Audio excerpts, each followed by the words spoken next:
Alright, you guys, this is going to be a quick video on how to replace a battery on your Syma S107. I believe these 3-channel helicopters are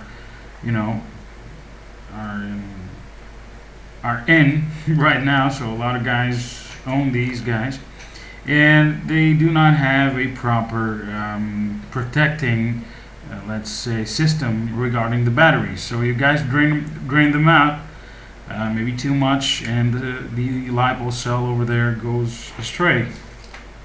So this is going to be how to replace that battery. Here's the replacement battery that I ordered.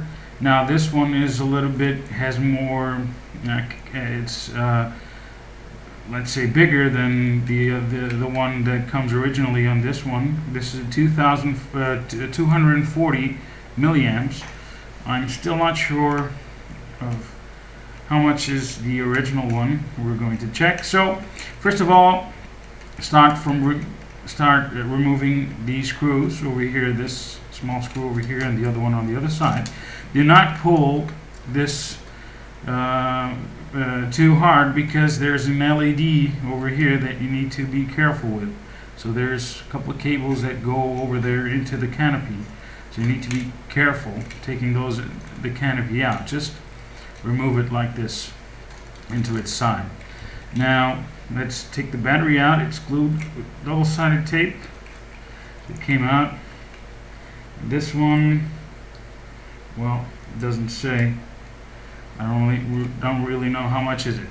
So some disassembly it's going to be required to do this.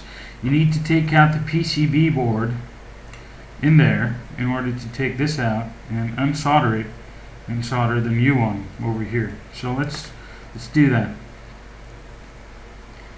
So take these screws out. It's useful to have a small box and where to, keep your screws, because otherwise they will go into that black hole, that screw black hole that you guys have, that we all have back home, and they will be lost forever. And especially these ones, that they are tiny screws. So these ones are done. It's probably good to remove the landing gear. So we go ahead and take those out too.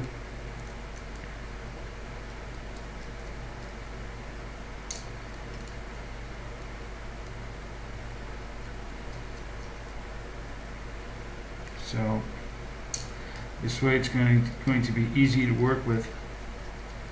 Or easier to work with. So landing gear comes out this easily. So it's out. Now one side of it, it's almost done. Let's unscrew these ones as well. So this side should come off like this. There you go. One side of it, it's off. Now you almost have access to it, but the cables, these wires that come from the battery, are beneath the PCB board, so you really need to take it out. So let's go to the other side. Okay, this is the stabilizer rod. Should keep it aside. Now the other one, same process. Just take the other one aside. Now you only need, on this one, you only need to remove the bottom ones, the bottom screws over here, and the PCB board should be, there you go, freed. Now it's loose. Okay, now you need to see on the other side of the PCB board, so remove these screws also. There's a couple of screws in here. Now be careful at this stage, because the battery is it's on, it's connected. So you need to be careful not to screw around with your screwdriver and possibly short something out. So be very careful with this at this stage. So remove the bottom plate and that screw out. There you go. Now we have access to the wires on our battery.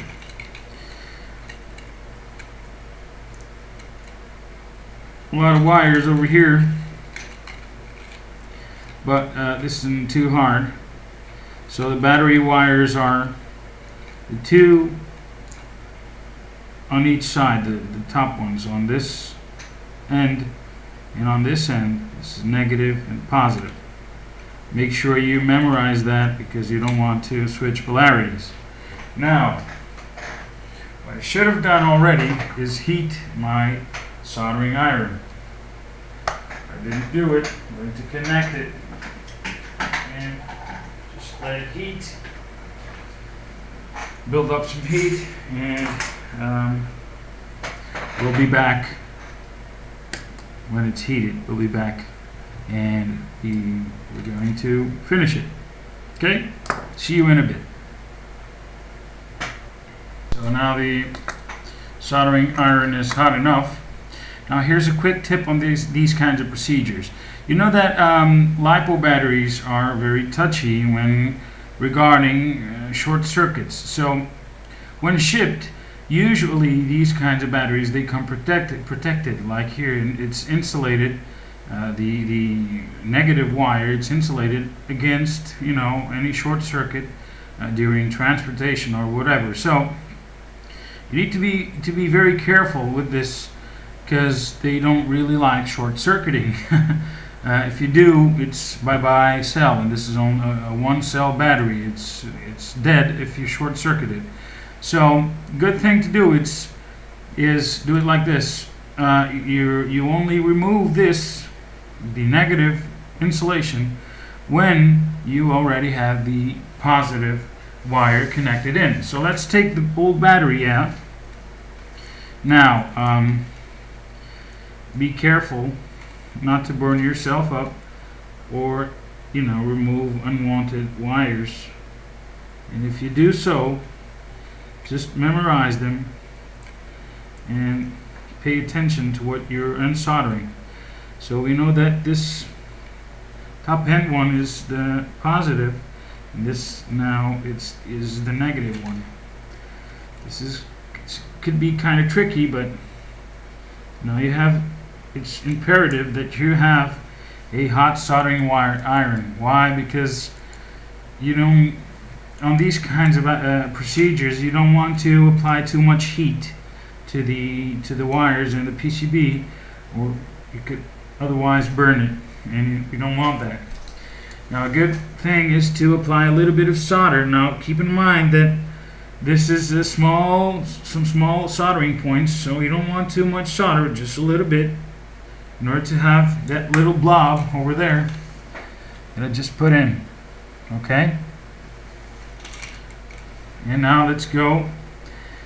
It's a good idea also to tin your wire, so let's put a little bit of solder on the wire, because as soon as you apply some heat with this solder and that one, it should melt and you have an immediate connection. So let's see if I can show you that. So there you go. Very gently. There you go. This is it. It should take 1 second or so to solder that. Just apply a little bit of heat and there you go. Nice, good connection. So one part is done. Now at this point you can remove the insulation on the negative wire. Even though you do that, be careful not to touch it with any other part of the helicopter, or otherwise you could damage it. So let's tin this one. Just apply a little bit of solder to the wire. Just keep your soldering iron very clean when you do this. Okay, it's perfect. and a little bit on the PCB point.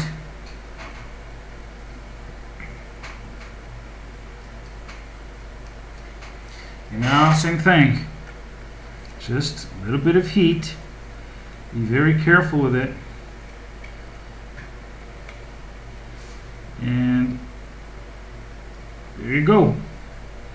That's all there is to it.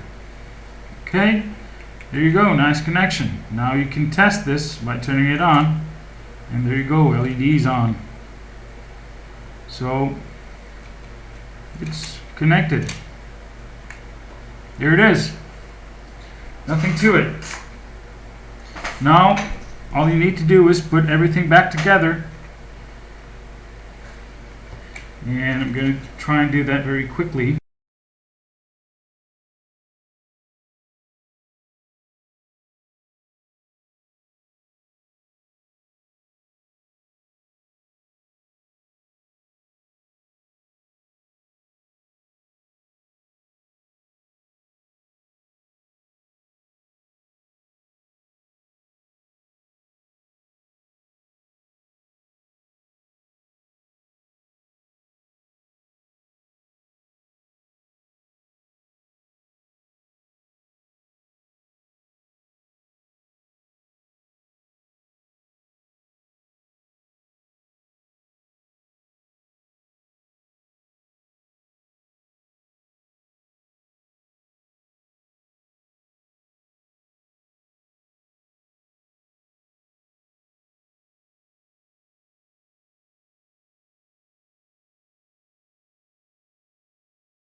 So there you go, canopy in place. All that remains is to find that screw that popped off and went nowhere, and put the landing gear on, and there you go, all done. Easy peasy. Okay guys, thanks a lot for watching, and hope this was helpful for a while. out of you guys. Bye-bye.